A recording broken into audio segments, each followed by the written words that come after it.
For 2,000 years, nobody on Earth remembered the name of the people who invented writing, the wheel, and the hour.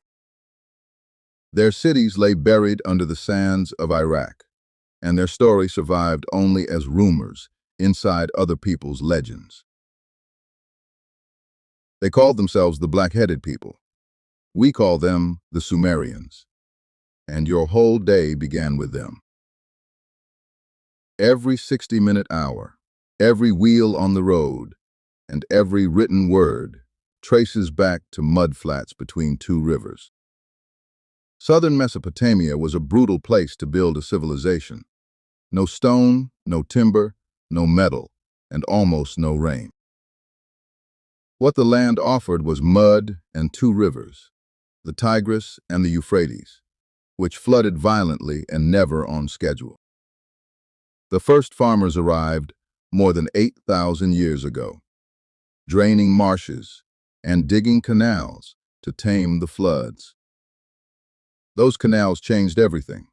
Irrigation turned a hostile swamp into some of the most productive farmland anywhere on the ancient planet. Surplus grain meant not everyone had to farm anymore. For the first time in human history, people were free to specialize. Priests, potters, brewers, soldiers, scribes, all those specialists crowded together into something the world had never seen. By around 3,200 BC, the largest settlement on Earth was Uruk, home to perhaps 40,000 people. Uruk was not a big village.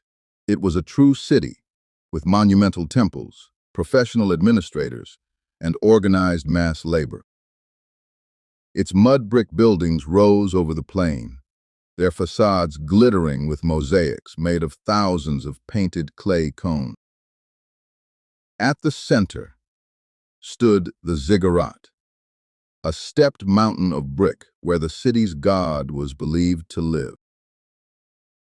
Sumer was never one nation. It was a dozen rival city-states: Ur, Kish, Lagash, Umma, Nippur, and more. Each city served its own god and followed its own king, behind walls built against neighbors who wanted their water.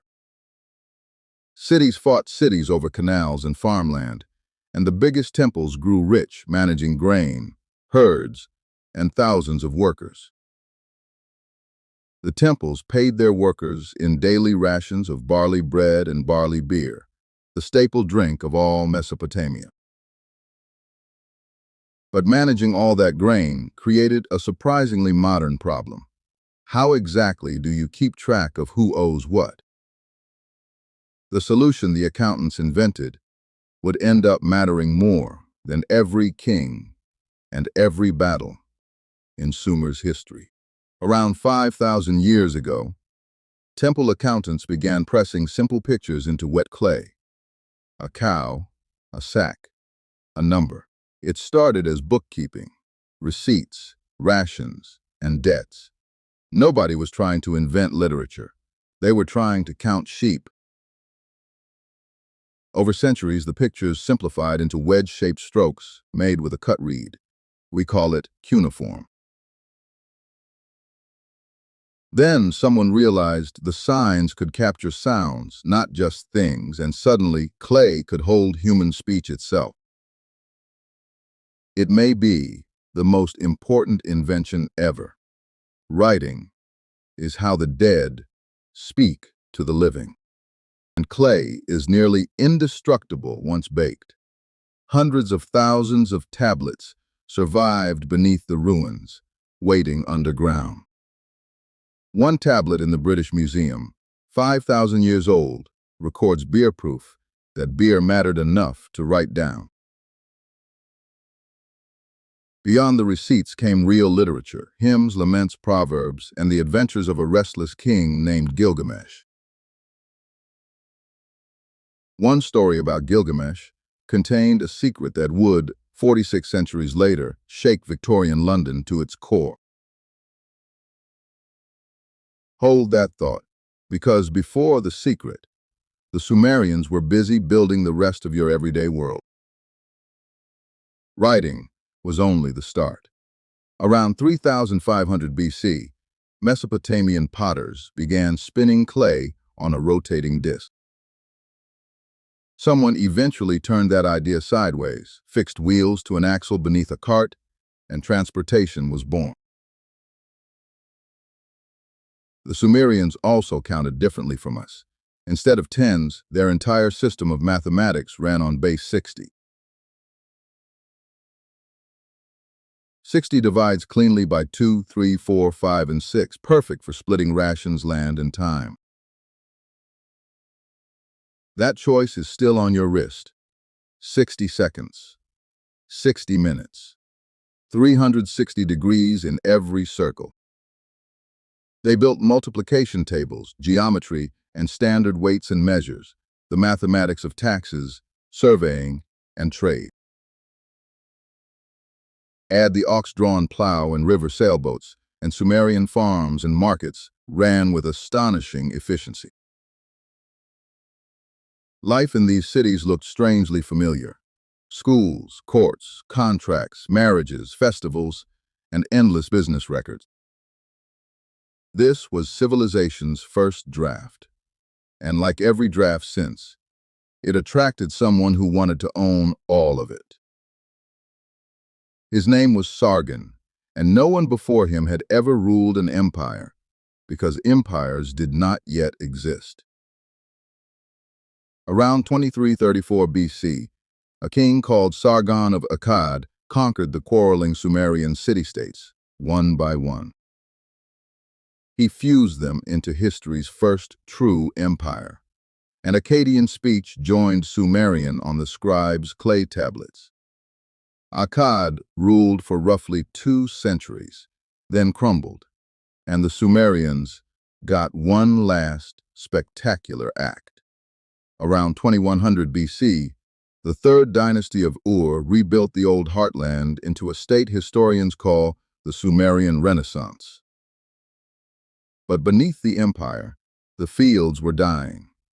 Centuries of irrigation left salt behind as the water evaporated. Cuneiform records describe fields turning white. Farmers abandoned wheat for salt-tolerant barley, until even the barley began to fail. In the last years of King Ibbi-Sin, grain prices reached 60 times normal, while Amorite raiders tore at the borders. In 2004 BC, the Elamites sacked Ur, burned its temples, and carried the last Sumerian king into captivity. A poem, The Lament for Ur, mourns the ruins the moon god had abandoned his own city. Sumerian lingered as a scholar's language for centuries, then went silent, and then the world simply forgot them. Later ages built on top of the ruins, and the mounds of collapsed mud brick kept their secret. The Bible remembered Babylon, the Greeks remembered Assyria, but nobody anywhere remembered Sumer at all. In 1842, a French excavator named Paul Botta dug into one of those mounds in Iraq and struck a buried Assyrian palace. Out of the ruins came entire libraries of clay tablets written in cuneiform, a script nobody alive could read. Decipherment took decades. Then a self-taught banknote engraver named George Smith found the secret hiding inside Gilgamesh. In 1872, Smith read out a tablet describing a great flood, a boat full of survivors, and birds released to find land. It was the flood story, on a pagan tablet older than the Book of Genesis, and the audience included the Prime Minister.